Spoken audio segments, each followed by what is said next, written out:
Пристигна нашата гостинка, доктор Надица Божиновска, ендокринолог. Добро утро, докторке, добро ни дојдовте. Добро утро, добро ве најдов, фала ви за поканата. Утрево кога им најавив на гледачите, рековме дека се што не интересира на тема диабетес ќе дознаеме од вас. Бидејќи станува збор за широко распространената болест, мислам дека нема човек кој што не чу за неа, но сепак има многу што не знаеме доволно за оваа болест. Затоа за почеток како еден бовет, што представува оваа болест, каква болест е? Како што кажавте, диабетес мелитус е веќе добро познат термин и нема човек кој што не го слушнал, меѓутоа мислам дека владе некоја летаргија помеѓу народот и премногу лесно се сваќа болеста. Повеќето ја сваќаат чисто како покачен шеќер во крвта и викаат ништо, не е, значи 8, 9, тоа го рачунаат за добро, меѓутоа според нашите критериуми покачен шеќер на гладна 8, 9 се веќе сериозни вредности, затоа што ние гледаме малце пошироката слика, не се работи само конкретно за покачените вредности на шеќерот во крвта, туку се работи за сите потенцијални ризици и компликации кои што тој покачен шеќер може да ги направи и впрочем ги прави. Поради што во денешно време и покрај сите достапни терапии, за жал гледаме доста хронични и акутни компликации од диабетесот. Колку е важно за оваа болест навреме да се детектира? Дали навремената детекција може да смени нешто?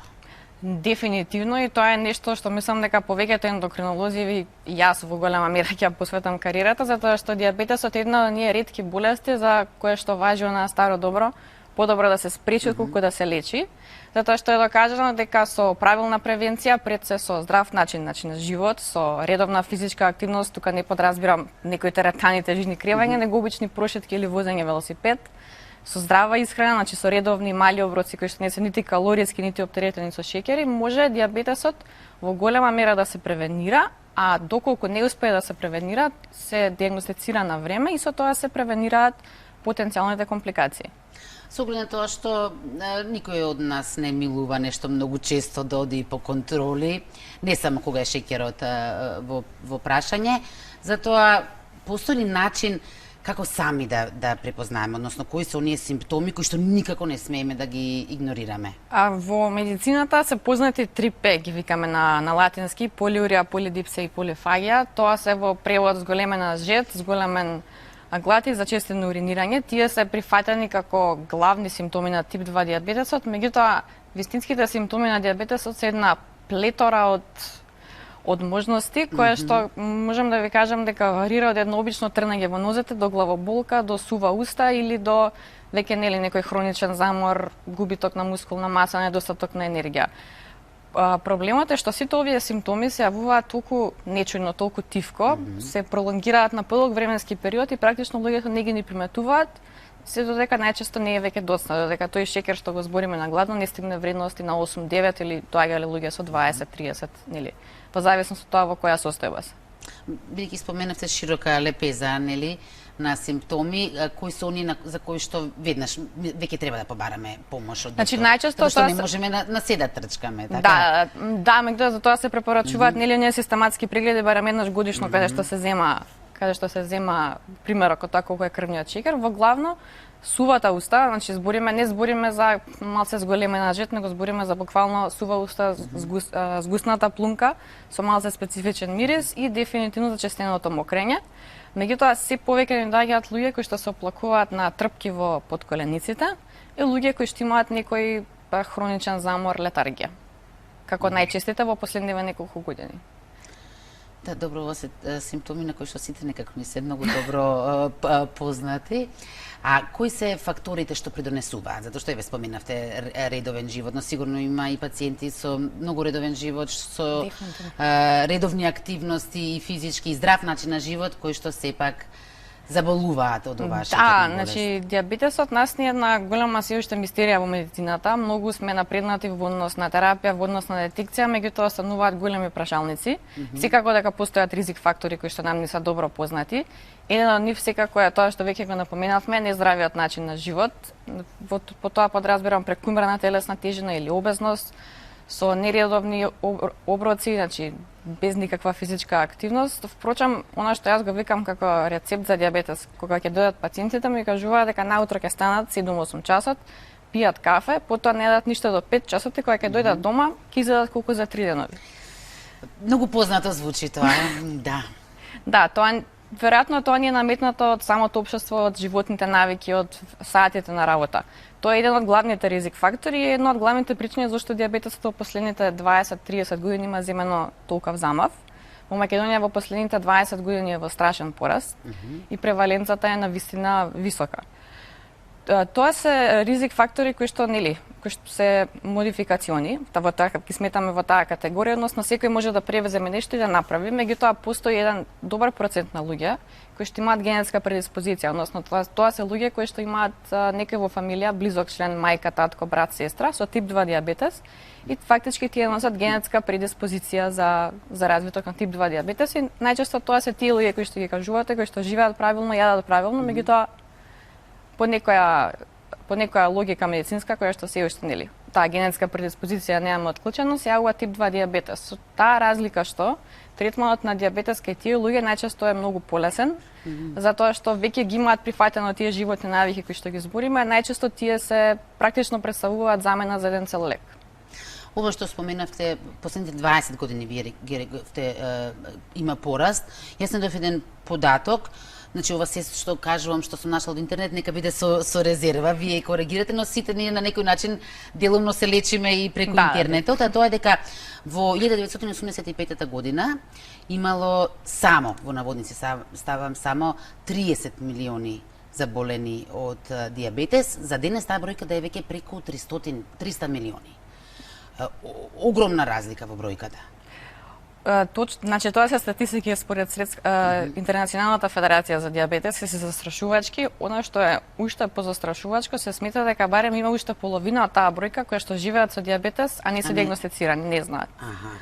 Така, не знам на интернет дали сте сретнале, меѓутоа Обединетите нации во 2006 година го прогласија дијабетес за болест со пандемиски карактеристики, значи за пандемија, и покрај тоа што тој не може да се пренесе од вас на мене или од мене на вас, затоа што не е болест која што се пренесува со допир, со кашлање, меѓутоа заради тие карактеристики, заради тој драматичен пораст, му дадоа таква лабела, што значи дека самата таа летаргичност кај народот што ја спомнав, кажува колку всушност не се правилно информирани во однос на тоа што вистински представува дијабетесот и кои се потенцијалните ризици, затоа што дијабетесот како дијабетес го сваќаат банално покачени крвни вредности. Меѓутоа со напредокот на медицината се дознава дека во последните 10 на 20 години дијабетесот е една од најчестите причини за смрт кај овие пациенти.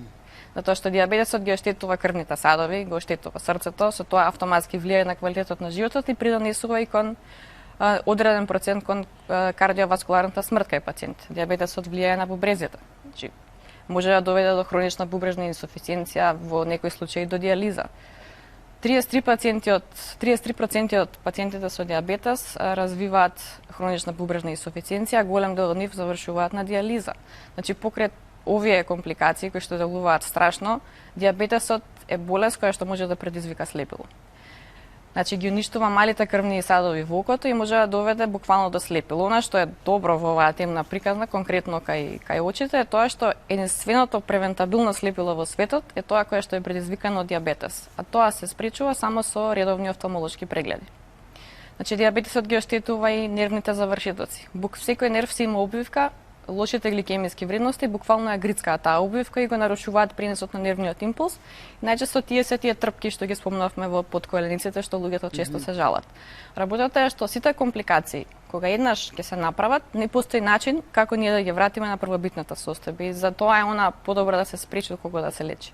Значи може само да се стопира. Да се стопира до некаде, да. Меѓутоа кога некој патолошки процес е отпочнат, неговото целосно стопирање на вистина многу тешко. Медицината ни е напредната, може да помогне во многу од овие работи кои што ги кажав, меѓутоа 100% од како ќе почне процесот на вистина е тешко да се стопира. Може само да се одложи. Кога се договаравме за разговорот, вие ми споменавте како тема да ставиме дијабетес тип 2.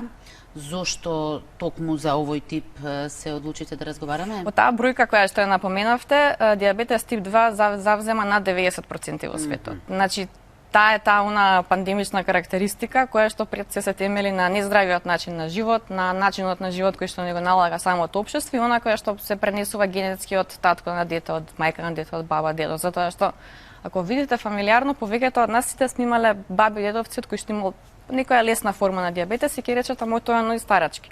Не постои старачки. Постои тип 1, постои тип 2, постои диабетес во бременост и постојат некои подтипови. Меѓутоа, она што ги имале нашите баби и дедовци во блага форма е она што можеме ние да го наследиме потенцијално со многу зголемени ризици поради начинот и храна на кој што живееме и секако храната која што ја консумираме. Ги споменавте и другите типови, во што овој, освен што е најраспространет, во што инаку се разликува другите типови? Па, во принцип, тип 1 и тип 2 диабетес нели делуваат многу слично и порано се мислело дека во двата случаи се работи за дефицит на инсулин, со тоа што тип 1 се јавувал кај мали деца, тип 2 кај возрастни, нели затоа тој го викаат диабетес кај возрастна популација, меѓутоа како што е напредната медицината е утврдено дека тип 1 најчесто точно се јавува кај млади индивиди, меѓутоа се работи за автоимуна природа, значи и наједнаш настанува тотален инсулински дефицит. Кај тие пациенти е потребна доживотна инсулинска терапија. Тип 2 диабетес е всушност сосема различна болест која што резултира со наведом исти покачени гликемиски вредности, меѓутоа се работи за многу комплексни механизми.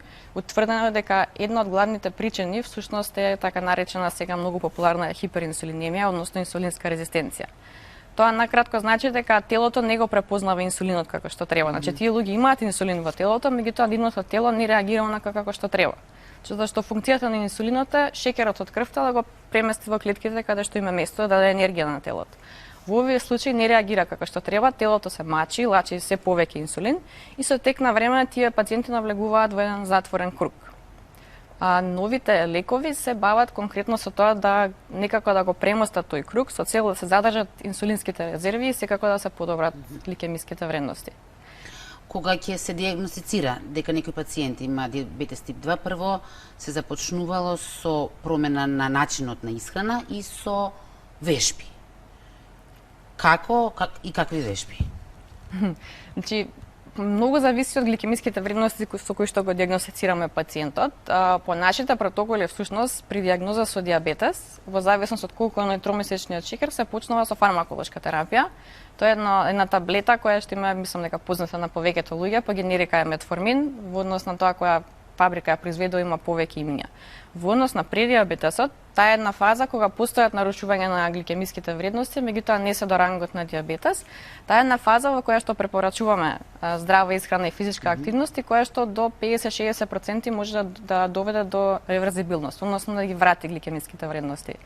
Се препорачува во главно се препорачуваат кардиовежби, значи како што ги спомнав, планинарење, возење велосипед, пешачење по минимум 30 минути во еден правец 3 до 5 пати неделно, затоа што и онака би требало да го правиме. Да, така. значи не се тоа никакви драматични вежби, затоа што со тие вежби шеќерот од крвта директно оди во мускулите, значи немаме потреба од инсулин и практично го премостуваме оној проблем кој што го напоменав со инсулинската резистенција. Тие се оние кои што ги препорачуваме, се препорачани од сите стручни организации, меѓутоа вака сега кажувам, звучи лесно, меѓутоа некој да практикува 3 до 5 пати неделно, да пешачи по 30-40 минути или да вози велосипед како навика секоја недела е навистина тешко и тоа не е борба со пациентите. Затоа што навистина тоа менува еден лек и ако видите некој човек на 60 години кој што има добро регулиран диабетес, ќе ви каже дека пешачи или вози велосипед. Значи има некаква редовна физичка активност. Ако ова не помогне, што е следната постапка? Во моментов во светов, а и во Македонија се достапни голем број на лекови за третман на тип 2 диабетес, кои што нели самиот ендокринолог одлучува врз основа на самиот пациент, возраста, бубрежната функција, тежината на пациентот и заедно со пациентот се договара терапија. Знам дека повеќето се плашат од инсулинската терапија, таа како третман за тип 2 диабетес е последна на листата. Односно, кога веќе немаме други опции или кога ни затаел некој од најважните органи од типот на бубрезите или црниот дроб. Имаме веќе и гледачна линија, иако си исклучил. Добро, како и да е, сепак да им соопштам на гледачите, веќе им најавив дека ќе имаат можност и тие да се вклучат со своите прашања. Докторката е подготвена да ви одговори, така што кога ќе има некој гледачна линија, дајте ни сигнал. Пишува за диабет тип 2 дека е најчесто хроничен. Што значи тоа најчесто хроничен? Колкав процент, доколку постои таква статистика, се излекуваат? Или на Википедија пишува? Хроничен. Да, диабетесот тип 2 е хронична болест, односно до живот. Што значи нема најчесто, туку значи, дефинитивно таа е хронична. болест која што за сега медицината не знае како да ја излекува, типот имаме некоја настинка или вируза, се дава антибиотик, не вируза, значи бактеријска инфекција, се дава антибиотик и се лекува. Диабетесот е состојба која што може многу добро да се менаџира и третира во денешно време и да се овозможи квалитетен живот. Имаме конкретни прашања од гледачите, веќе имаме некого на линија. Добро утро, повелете. Ало, добро утро. Добро ви утро. Поздрав, Искра. Добро утро, Слободанка, ова е наша редовна гледачка, само да ја кажам на докторката, повелете. Да, и да ја поздравам докторката, значи толку убаво објаснува. Нели, да. Премногу, значи толку убаво за нас да сите да сватиме, се претворив цела во ово, значи. И сега сакам да ја прашам нешто, знаете што, јас имам 66 години, инаку имам скриен шекер. Сега тој скриениот шекер, како да ви кажам, сега ми рече професорот на клиника на диета да бидам, нели? Се што се случува, не да си го мерам повремено. И јас се бајле некојаш имам седмица, некојаш 6,5. Ама после моето пешачење мене ми се симнува на 5, 4,9. Сега тука не ми е јасно зашто сабајле ми е висок, а после поручекта ми е низок, нормален. Дали е тоа во ред, дали е нормално? Ми рече да не правиме ништо со терапија, пошто јас пешачам многу, да не почнуваме со никакви лекови. Пошто ја не сум била веќе 5 години на лекар, па ете ве искористив шанса да ве прашам. Благодарам однапред и убав ден на двете. Благодарам, Слободанка. Тоа што не сте биле 5 години на доктор, тоа не е за пофалба. Претпоставувам дека можеби ќе ви искара малку докторката. Па добро, мислам дека и самата знае чим го кажа, нели да не бидеме многу строги, меѓутоа она ни даде еден пластичен пример за тоа што значи тоа пешачење и таа редовна физичка активност. Значи станува на сабајле, мери 7 пешачи, после шекерот паѓа до 5-9 милимоли. Тоа е еден практичен приказ колку всушност заменува еден лек физичката активност. Кај луѓето со диабетес, заради таа инсулинска резистенција, постојат два специфични феномени, од кои едниот е додека спијат во спиење да се покачува шекерот. Тоа се случува затоа што и покрај тоа што ние не јадеме, нашето тело, затоа што нашиот мозок се храни од шекерот, практично му е потребен за да функционира, нашето тело, благодарение на црниот дроб, само создава шекери. Како резултат на тие шекери се покачува и крвниот шекер кај пациентката, со тоа што скриен шекер, нели, може некој да живее на тоа уво 10 години дека има скриен шекер, јас би препорачала врз основа на тоа кога е било кажано, кога ќе помине година дена, повторно да го направи оној тестот со пиење шекер 75 грама шекер со цел да се види дали тоа прогредирало во тип 2 диабетес или успеала да го исконтролира. Тоа ни се некои протоколи и тоа е мој совет да го повтори кога ќе дојде време, да не го остава дека е скриен шекер, затоа што многу лесно тој скриен шекер некако подмолно преминува во тип 2 диабетес. Важно за оваа гледачка, бидејќи е редовна и честопати кажува дека има рутина секојдневно пешачи во парк, што значи тоа за сега е најдобриот лек да се продолжи. Дефинитивно тоа, здравата исхрана и да го направи оној тромесечниот шекер барем 2 пати годишно со цел да мониторира, затоа што едно е кога мери наутро, тоа е едно мерење. Нашиот шекер во текот на денот се менува 200-300 пати. Значи врз основа што јадела, колку пешачела, колку се изнервирала, значи сите фактори влијаат на крвниот шекер. Поради тоа, оној тромесечен шекер кој што го викаме гликозиран хемоглобин А1С, 2 пати годишно, чисто превентивно, за да си биде она сигурна. И спокојна. Да. А инаку сигурна сум дека редовната физичка активност и тоа како ќе ја помогне. Имаме повторно гледач на линија. Добро утро, повелете. Добро утро, едно прашање сакам до докторката. Повелете. 15 години сум со терапија на диабетесот. 4,5 години сум на инсулин диабет 2. Ми е баги висок, ако примам терапија, само многу сум разочарена што кога почна со инсулино, за месец дена 30 килограми кладов тежина. Што да правам? Годност на движењето сум многу слаба. Има прашање само докторката едно до вас? Да, кој инсулин го користите? Хумалог 50. 2 пати дено кладам се бајле кладам 38, на вечерта 34 и плюс кладам кристален 15 за ручек. Добро. Добро, тоа е доста сериозна доза на инсулински единици. Факт е дека инсулинот е анаболен хормон и луѓето кои што кога се поставуваат на инсулинска терапија имаат тенденција да накачуваат во телесна килажа. Меѓутоа 30 кг на вистина многу. Знаете како до некаде можеме да го обвиниме инсулинот, меѓутоа секогаш се во голема мера се состои сепак од калорискиот внес што ќе го внесеме. Затоа што без разлика на гладта, нели, ако одбереме да изедеме, сега нели карикирам, да не ме свати погрешно гледачката, меѓутоа едно ако изедеме салата, значи полн тангир со 2 парчиња леп, или едно ако изедеме, не знам, цела пица. Значи факт е дека тој може да го зголеми апетитот и да доведе до некое накачување на телесна тежина, меѓутоа 30 килограми нели е веќе некој аларм кој што би требало да не натера да се запрашаме каде е грешката. Факт е дека инсулинот го отежнува цел тој процес и е многу потешко да се ослабе, меѓутоа не е невозможно, така да сакам да ве охрабрам да започнете со овие мерки кои што звучат банално и лесно, меѓутоа сметам дека и вас ќе ви помогнат и кон секако намалување на телесна тежина, меѓутоа и дефинитивно кон намалување на дозите на инсулинот, затоа што прима на вистина сериозни дози и тие дефинитивно не и помагаат во однос на тежината.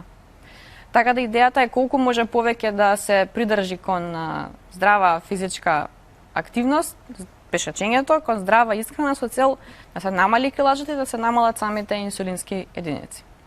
Бидејќи можеби сосема случајно, најверојатно сосема случајно и двете гледачки беа од женски пол, има ли нека разлика во полот во поглед на тоа кој заболува повеќе или помалку? Статистиките се дека повеќе заболуваат мажи, меѓутоа не е тоа никаква доминантна статистика, значи не дискриминира.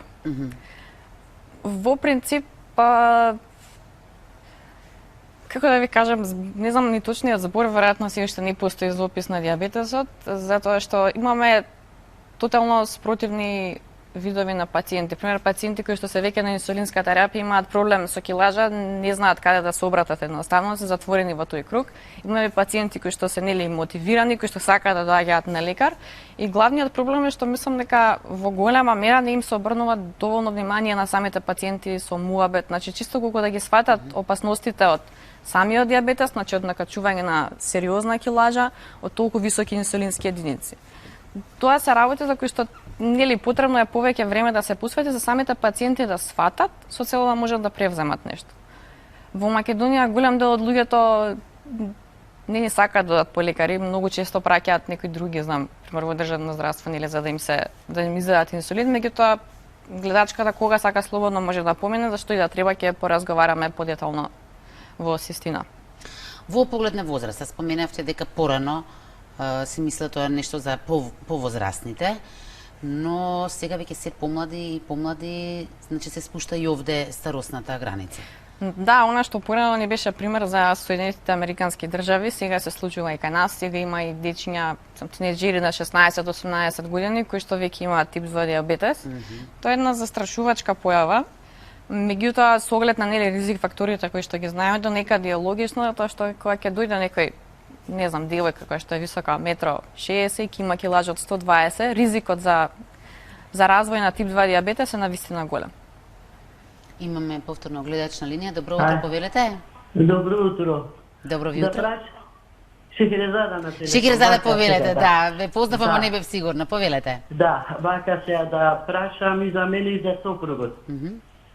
Пошто он доста голем шекераше, со 24% бил во времето, така да докторката му даваше да треба да приме инсулин. Не сакал зашто да не заборава, пошто уште работи он.